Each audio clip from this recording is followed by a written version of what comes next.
Hey, magandang umaga sa lahat ng mga ka-Donzky dyan, at lalong-lalo na po sa ating mga subscribers at sa mga viewers at sa mga nagmamasidlang nating manonood dyan. Salamat po sa inyong lahat. At lalong-lalong na po sa ating mga kababayan na nasa ibang bansa. Magandang umaga, tanghali, hapon, gabi at hating gabi po sa ating lahat. Kung anong oras man natin ito mapapanood, ay maraming salamat po.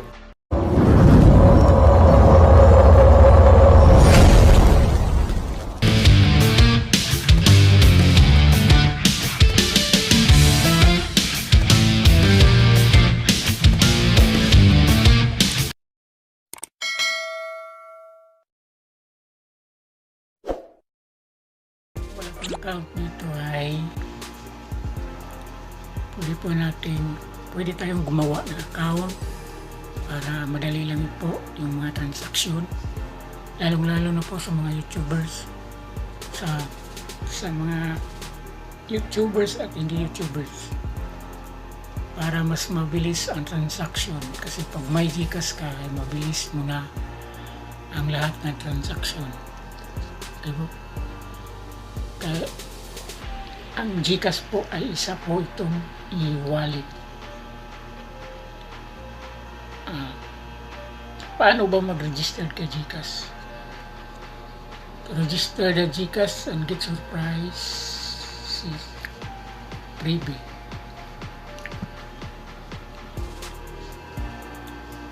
Click mo dito pag gumawa ka ng account at mag-register. Keep your account secure with your own PIN. Dapat ikaw lang nakakaalam sa PIN mo. So, there are some tips to secure your account with your PIN. Una, use an PIN that is hard to guess. Avoid birthdays and your previous passwords. Pangalawa, change your PIN regularly. So dapat palitan kung pwede, at sa 3 buwan magpalit ka ng isa. Saka pangatlo, do not share your PIN with anyone. Gcash will never ask your PIN or PIN. Pang-apat, ka transact with trusted merchant. How to unlock features when you get verified. It's fully verify your Gcash account to gain access to the wide range and services in the Gcash app. All you need is a valid ID and a selfie. Basic available features. Una, 50,000 wallet size, 10,000 monthly incoming limit, 10,000 monthly outgoing limit. Pag fully verified ay ma-access mo na lahat. Pwede ng 100,000 wallet size, 100,000 monthly incoming limit, at 100,000 daily outgoing limit. So, pwede ka mag-transact all over 63,000 outlets nationwide. So, doon sa mga over the counter, sa online banking, sa mga remittances, ang daming remittances, to cash out your balance anytime you need, 24/7 sa ATM, With more than 72,000 ATMs and Gcash partner outlets nationwide, withdrawing from your Gcash account is safe and easy. So, pwede rin over the counter. Ayun, yung Gcash Mastercard mo. And the domestic remittances. Ayan. And then, mayroon pa ditong learn more. So, paano ba mag-register? So, click mo lang dito, register. Diyan. Ayan. Creating ng Gcash account. So, dito, proceed registration. Click mo dito sa baba. Ayan. Then, maglulod ulit. So, ayan. Ito na. So, enter mo lang dito yung mobile number mo. Available for all networks. Okay. Pwede mo mailagay. Click mo yung ito po. Let's proceed po tayo. Ito po. Papakita ko sa iyo ang example. Nilagyan natin yung mobile number para mapakita ko lang na kung paano mag-register dito. Okay. Donzky. Proceed na tayo. Click po natin itong next kung anong susunod. Yan. Mag-send po yan ng OTP. OTP. Ayan. Please enter the authentication code. Authentication code na nisend ng Gcash sa iyong number na nilagay. So, punta ka doon sa tapos dito tayo sa pangalawa. Ayan. Ito. Pareho lang yung binigay. Copy mo yan. 38728. Lagay mo dito.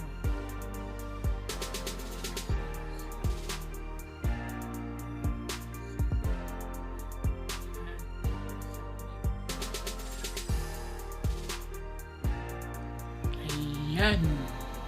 Yan na. So, dito, tell us something about yourself. Yan. Lagay mo dyan yung first name mo, middle name, at saka kung mayroon kang middle name,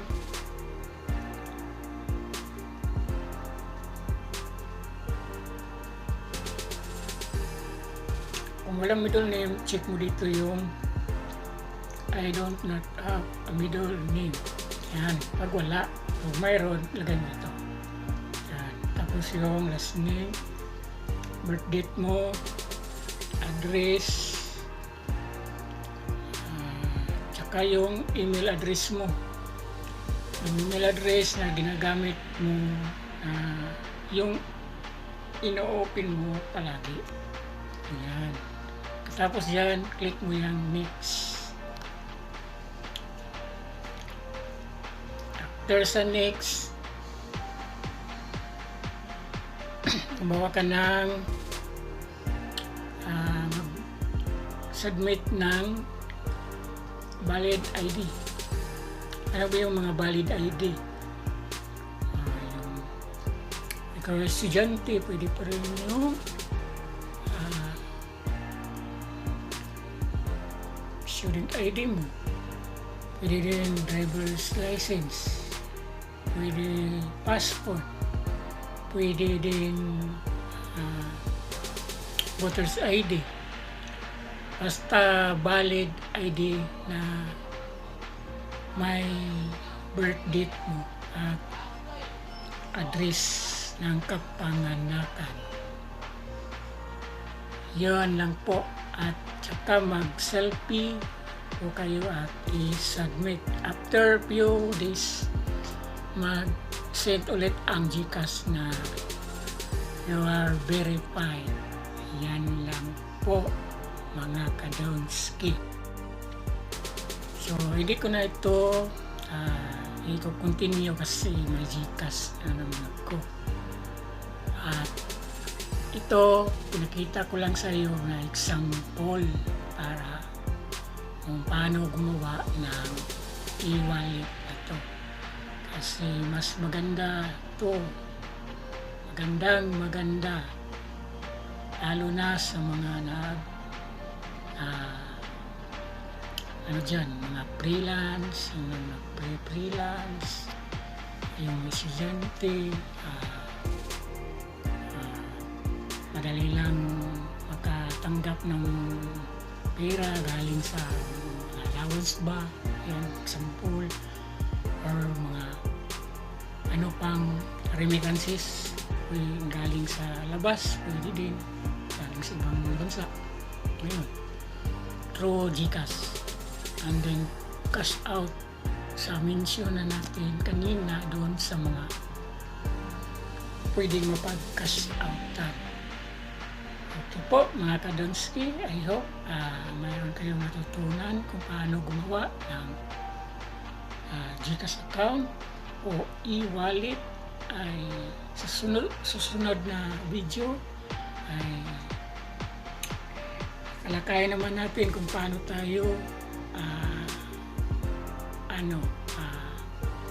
magkapira dito sa Gcash, at i-explain ko sa susunod nating update.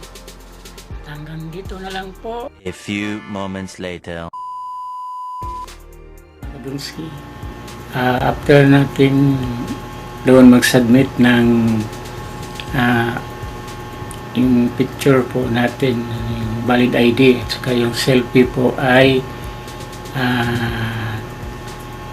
pwede na natin i-download yung application na to sa Google Play Store or sa App Store, and then after mong ma-download, pwede ka nang mag-sign in doon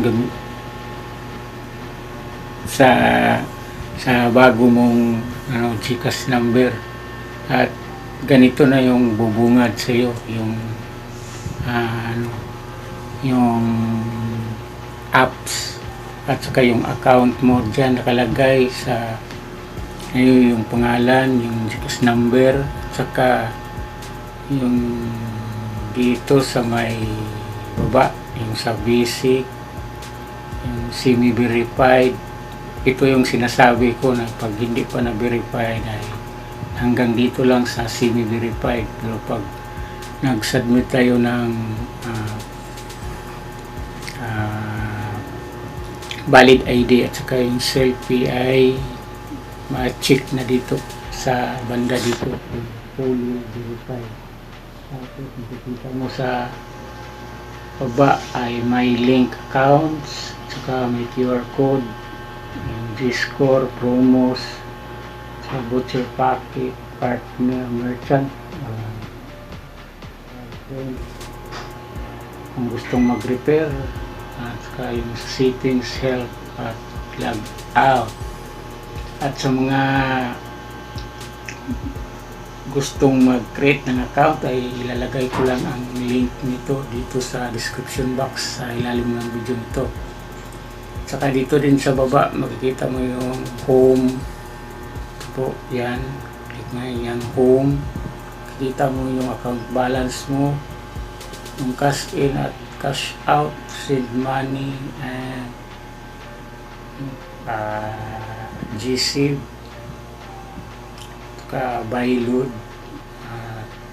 marami pa pong iba, at pwede po natin explore pagkatapos natin mag-login dito.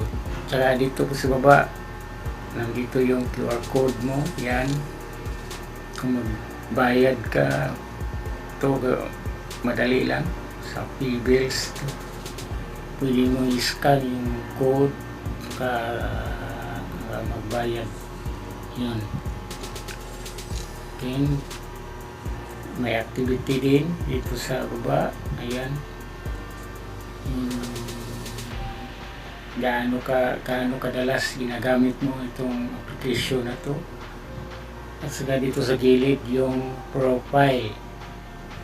At sa susunod naman na